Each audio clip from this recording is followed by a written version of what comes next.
எதுக்கு அழுகுற சௌரியமா? நான் வெட்ட போகிறேன். நான் இதையும் வெட்ட போகிறேன். எதுக்கு அழுகுற? ஆ அம்மா வெட்டிட்டாங்களா? மீனை வச்சு என்ன பண்ண போற?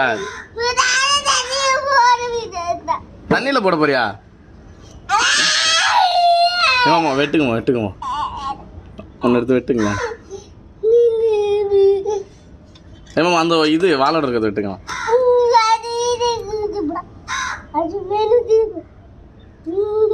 வெட்டட்டுமா? வெட்டட்டுமா? அதை அங்கே பாரு அம்மா வெட்டுறாங்க பாரு.